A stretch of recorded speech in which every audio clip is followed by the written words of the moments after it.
Hello there booktube, it's Janet, and I just want to tell you just a last wrap up of the books that I read in the latter half of 2017. Didn't read an awful lot, very slumpy but very busy, but I just thought I will wrap them all up so you can see where I'm at. The first one I've got to show you is an audiobook that I listened to, and this is The Power by Naomi Alderman. This is the winner of the Bailey's Prize for Fiction, and I can see why it won the Bailey's Prize.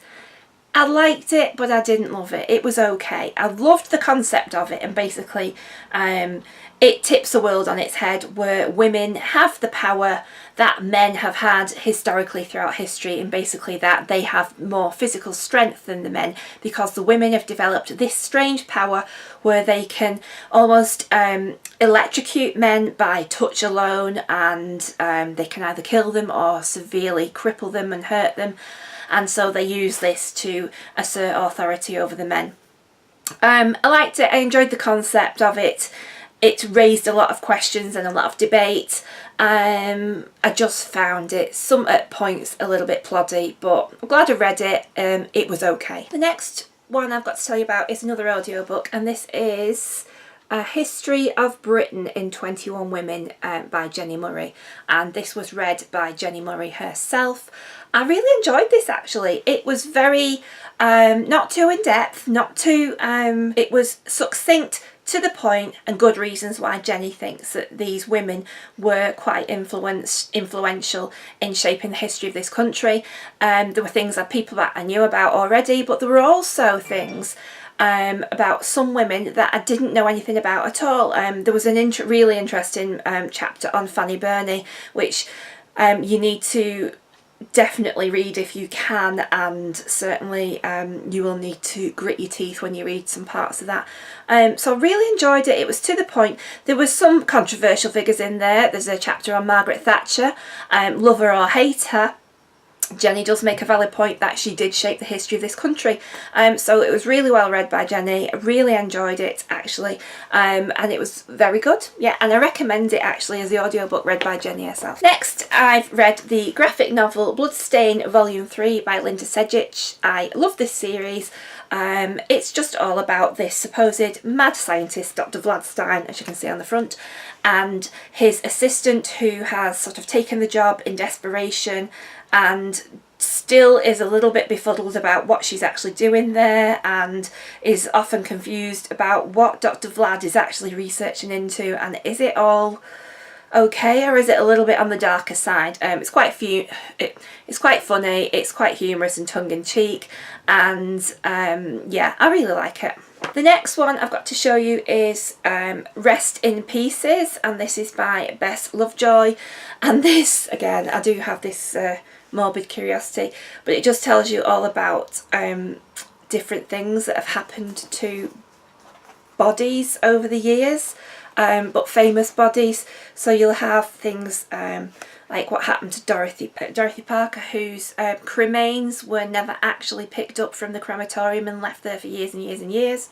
You've got stories about Lenin, and obviously we know about his you know, embalmed state, lying in state in Russia. So you've got stories about D.H. Lawrence, Richard III, who was recently found in a car park in Leicester, Milton, Joseph Haydn, whose wife and friends carried his head around for years. So yeah, it's really, if you like that kind of thing, it's really fascinating and quite alarming actually how many famous people's remains were dicked about with. Next, I've read Parsnip Sputtered by Joe Lycett. He's a British comedian who writes a lot of emails to places to complain and make points, and they're just a lot of copies of his emails. Quite funny. Didn't make me laugh as much as I was hoping for, but it's a quick fun read. It was good to read over Christmas. Again, we're on the morbid theme, and this is Past Mortems by Carla Valentine, and these are the memoirs of a mortician. I found this okay. I think Carla Valentine, she wound me up a little bit. She seemed to be a little bit up her own arse. Yeah. Almost that having experienced a mortuary and post-mortems, I sort of had some insight into what she was writing about, and there is that sense of look what I can do and you can't stomach it about it, which wound me up a little bit. It's okay. If you don't know anything about postmortems and the role of a mortician and how mortuaries work, it is a really good insight into that. Next one I read was A Man's Search for Meaning by Viktor E. Frankl, and Viktor Frankl was an eminent psychologist, psychiatrist who was a professor but also a Jew around the time of the Nazis, and basically he was taken to Auschwitz, and it's about his experiences of how he got through that alive. And there's a lot that you can learn from this, and he lost members of his family, he lost friends, and basically Viktor decided to think beyond the life at the camp. So he got through it by thinking of himself back in the university teaching his students, and he kept picturing himself there. But also what you can learn from it is that you can choose how to react to any situation in life. So say for example you going into work and there might be people who are a bit moany and you can either join in with that moaniness and, you know, the whole mood comes down and then the team gets, you know, that toxic element, or you can choose to, I don't want to be moany at work, I want to do a good job and enjoy it and get job satisfaction.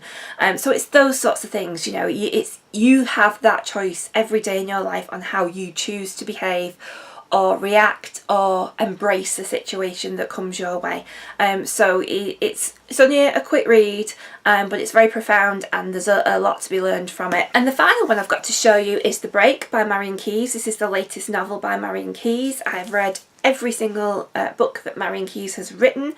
And I've always loved Marian Keyes, although I found the last few books preceding The Break weren't as good as the usual standard. I felt that this one, she was back to her best. And basically it's a couple who've been married for a long time and the husband is quite bereaved and struggling with his bereavement when his father dies, and he says to his wife, I want a break from the marriage for 6 months, I want to go travelling. And by a break he means no contact and other partners, and just basically the marriage is just completely null and void for that period of time. Obviously she's quite distraught, and it just goes through the family and how that has the impact on them and on them themselves. Found it quite a difficult read actually. Obviously being a married person, it made me think, oh my god, I would be devastated if this happened to me. And there were times where I had to put the book down, yeah, because I found it quite, I don't know, quite upsetting and emotional at times. It's a big stonker of a book for me, but I read it. So yeah, I would say it's Marian back to her best. Marian is classed as chick lit, and I think, you know, what is chick lit? Is it just a book that a woman wants to read? Because I will read all sorts of books, so I think it's been used in a negative way. Primarily I would think this book would appeal to women, but Marian never steers clear of real issues. Her books cover things like domestic violence, alcoholism, mental health, and so obviously bereavement, things like that. So she never shies away from actual real issues that, you know, are around in our time. So this was a really good read. I do recommend it. She is back to her best. So not very many, but those are the books that I have been reading recently. I'm hoping now to get back on track. New job starting next week. Hopefully my life will be a little bit more regular and under control, and Bookopoly is going to give me a really good boost to keep reading, get those books read on the shelves, and just start enjoying reading again, because I've really missed it and I've missed BookTube. So let me know what you've been reading, what you think of these books. I will see you all soon. Keep reading. Bye!